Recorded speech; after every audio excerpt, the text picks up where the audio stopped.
Don't ask me why again, we tried again and didn't feel the same. The plans was sniffing up the diagram. Winter overseas, I got some bags that need acquiring. We used to get cash, the checks bigger so they wire them. Plug talk, fuck the middleman, bring the supplier in. From Italy to Ireland. Generation of Wrestling Podcast. You are not rocking with the God. What's really good? Let's get it, GOW! This is your forever Knockouts World Champion and Hardcore Country, and you are listening to the GOW Podcast because, you know, we always like to do it with a little hardcore country. I got my stripes earned, battle tested, mics burned. It takes time.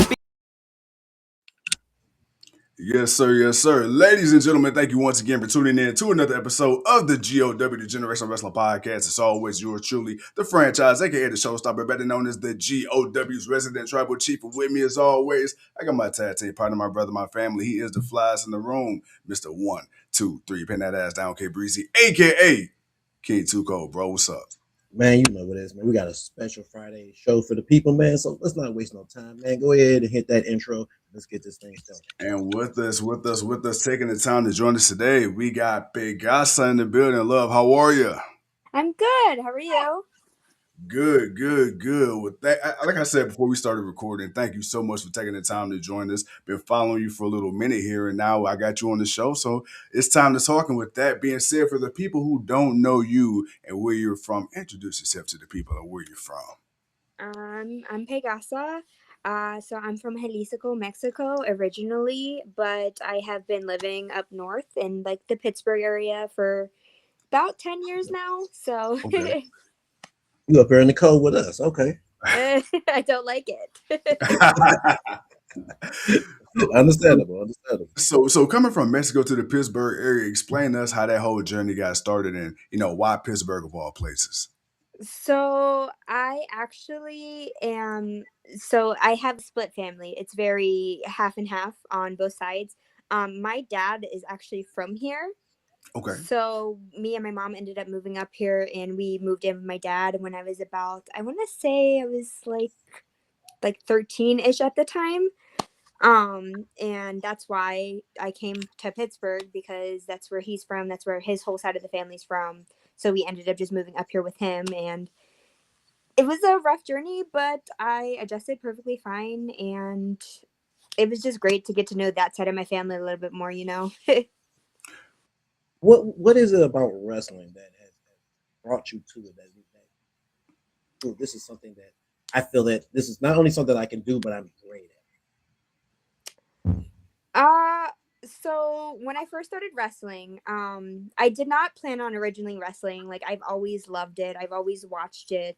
Shawn Michaels growing up had my heart forever. But what really got me into wrestling is that I'm a mom, for one. That's a huge part of one of the reasons why I got into wrestling. I have a 5-year-old daughter. And when I found out I was pregnant with her, my brother had also passed away. All in the same month, I found out I was pregnant, and then my brother passed away. So this was something that he had actually talked about that was his dream and that he wanted to do. And so after I had my daughter, I was like, I'm going to continue this dream for him. I'm going to make it happen for both of us. And that's really how this journey got started for me altogether, is that I finally was like, I can do this. Charlotte Flair, she's had a similar story, saying, her brother Reed actually wanted to be the professional wrestler, and when he passed, he followed in her footsteps. You got Bo Dallas now, Uncle Howdy in WWE, carry on his brother's legacy. And then you said that with your brother. Do you feel any pressure to become as big as you can be? Like, what is the end goal for you in this wrestling business? I mean, the end goal for me, I feel like, would be the end goal for almost every wrestler. Ideally, I would like to get a contract one day. That's what I'm working towards. Generally speaking, I don't think, being in the wrestling business, that I would ever fully step away from it now that I'm in it, because it's become a second nature to me. It's become family to me. It's my friends are in it. My daughter's in it. Like, there's been times where my daughter's like backstage, and like the backstage crowd has become her family. And so like, that's the huge part of the journey for me, I feel, is that this has really become like a family. And so it is a little bit of pressure, because I don't want to disappoint her, my brother, or like my newly found family and all these people that really have been believing in me, because I've only been wrestling for 2 years. So it is a lot of pressure. However, I feel like I handle pressure a lot better than a lot of people. So I'm ready for whatever the future holds for me. Being able to join wrestling at a time where for the women, the evolution in the industry, not just women, but for the evolution of the industry, for the women to be more predominant in business. How is it for you to be able to be a part of that? And what are your thoughts on seeing, the evolution of the women taking more charge and getting the spots that they deserve? Honestly, seeing it happen is amazing, because I see a lot of like my close, even just people that I know have worked so hard for their spot. They're finally getting the opportunities. They're finally getting put in front of the right people with their matches. And over the past 10 years in general, I feel like women's wrestling has taken such a huge leap forward. So it's very, I don't know the word for it. It's very inspirational to make me want to keep going no matter what, even if like I have a bad day or I have a bad match or I get injured or anything like that. It's just really inspirational, because like if these women can keep going for 10, 11, 12 years, why can't I, And that's kind of the goal, is to just keep pushing towards that. And these women nowadays are phenomenal. I don't think I've met one woman that doesn't have that drive for wrestling. And like I've been lucky to be put in those rooms with those women, and it's very inspirational to be able to get to meet and get to know them and everything, and just kind of see their journeys. And That's awesome. That's amazing. That's awesome. For men or women alike, that's trying to break into, the wrestling world. First of all, how did you break into it? And what was your first real, I guess, experience being in the ring, rolling around, taking a bump? What was that like for you? So how I got into it is I used to go to IWC. It's in Pittsburgh. I went to 2 of those shows as a fan, because my good friend wrestled and he wanted me to come down and watch him wrestle. So I went to 2 of those shows as a fan, and I was like, oh, like this is not something that I could do. I've been in sports my entire life. I just didn't think wrestling would be the sport for me at the time. And then I finally buckled down, and you had to send an email to try out at IWC. And so I did that. I got accepted to the tryout process, and that was the first day that I actually got to step foot in the ring. They had us do, it was like a ridiculous amount of like squats and push-ups. I think it was about 200, and they just wanted to see that you weren't going to quit. Yeah. So it was rough, but I made it through. And then the rolling itself was fine. The bumping threw me off, though. It did take a while for my body in general to adjust to bumping. Yeah. Because I'm not, you're not used to throwing yourself around. It's not a natural instinct. You want to catch yourself. And like, so me bumping was rough. And it was about 6 months before I think I properly started taking bumps to not injure my back. What? Oh, go ahead, bro. Oh, I thought No, you no, were saying no, you good. something. No. For you, like I said, being a young lady in this industry, who are some of the people that, if you could, just to name a few people, no matter where they're at or who they are, who are some of the people that you would love to step in a ring with, just to say, oh man, that person right there, I've seen that person do a few things, and it's like, I know we can do something together. Who is that person for you?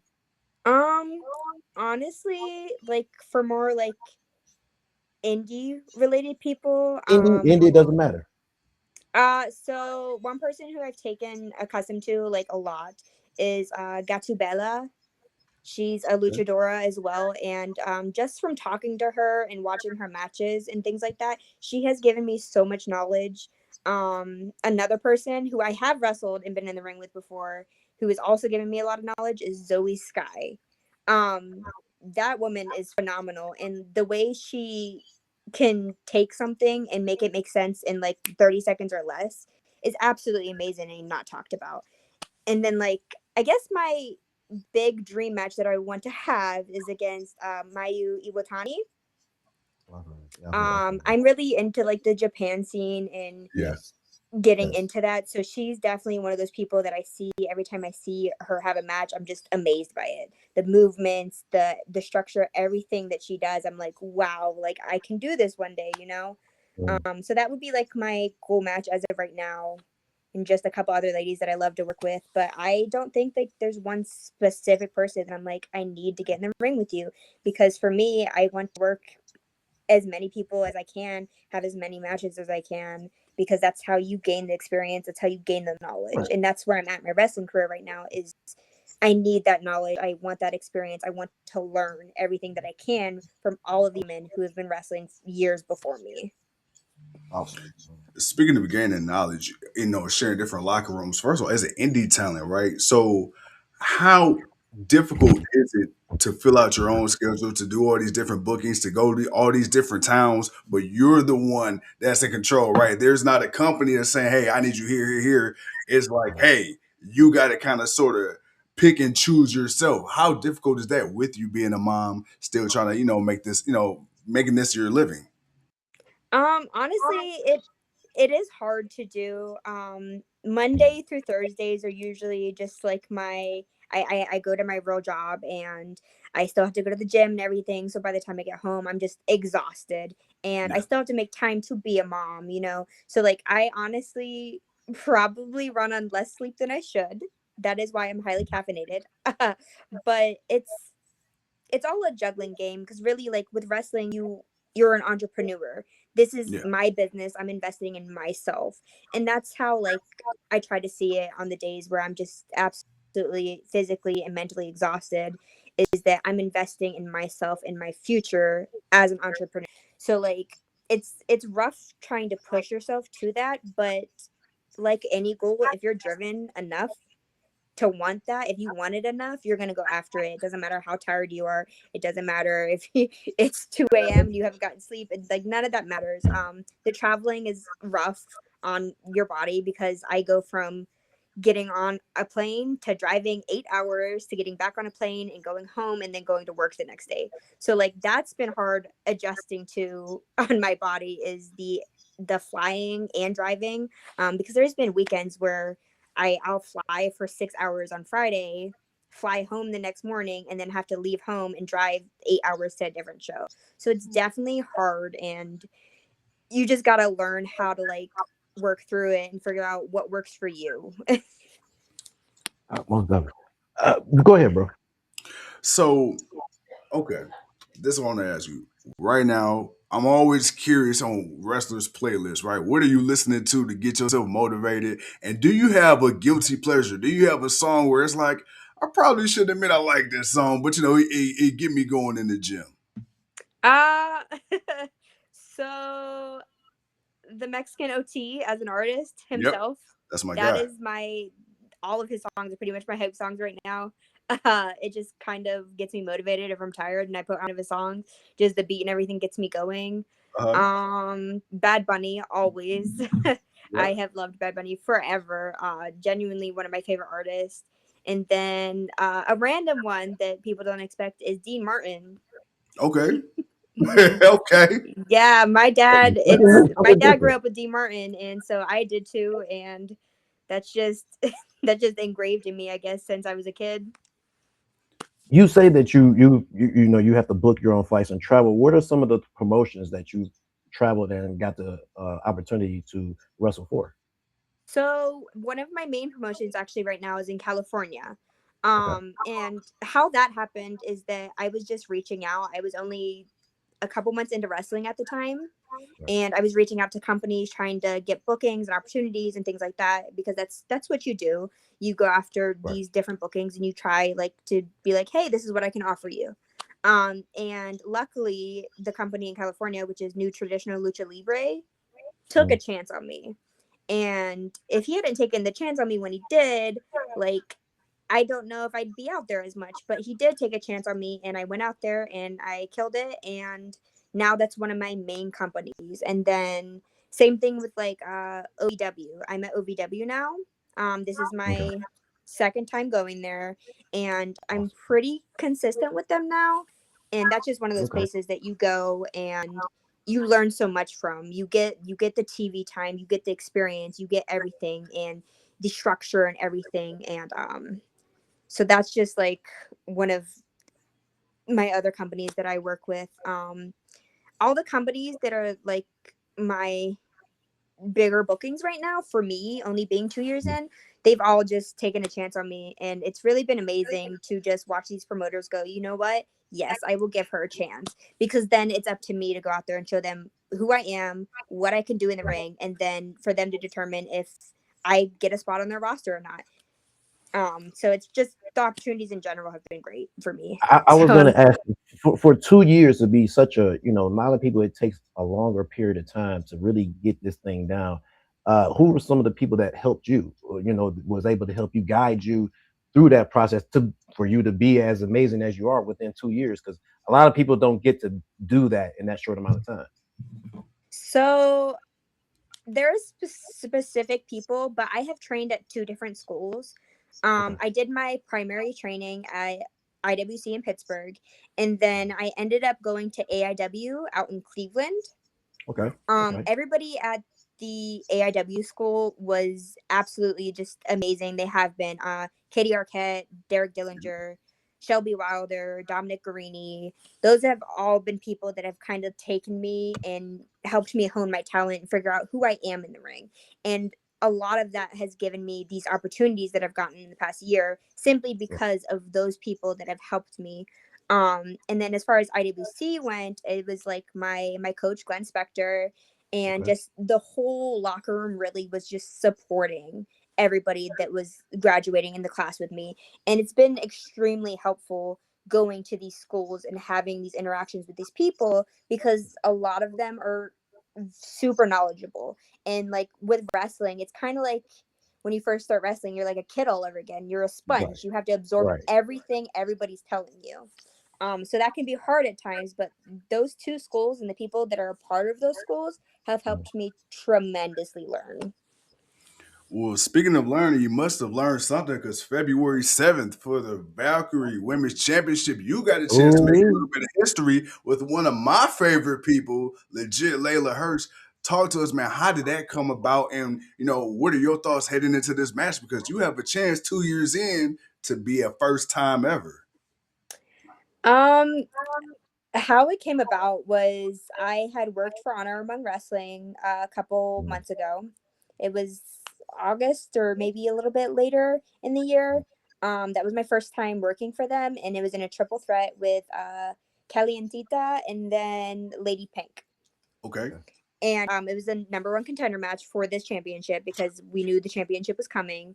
Those ladies, first of all, were amazing to work with, and each one of them forced me to like think and be innovative with how I move in that ring with them. So that itself was a challenge. And then once I won it, he had told me what it was officially for. I did not find out, however, it was against Leyla until about 2 months ago. So that kind of has made me focus. I have been watching her matches. I have been studying her. And the funny thing is that Leyla was one of the first people at that show a couple months ago that came up to me and was talking to me and giving me advice and everything.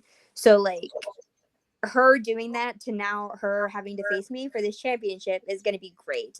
Me and her have a very similar moveset. So I'm excited to see how we clash in that ring, and may the best lady win, like Well, it sounds like it's gonna be a bar and burner for sure. Well, first of all, I want to thank you for your time and just being able to, give the advice and some of the things that you're saying, especially for someone who's roughly new to the business, but to have the success that you have. Because again, like I said, a lot of people don't really make it as as fast, or at least they get the basics down.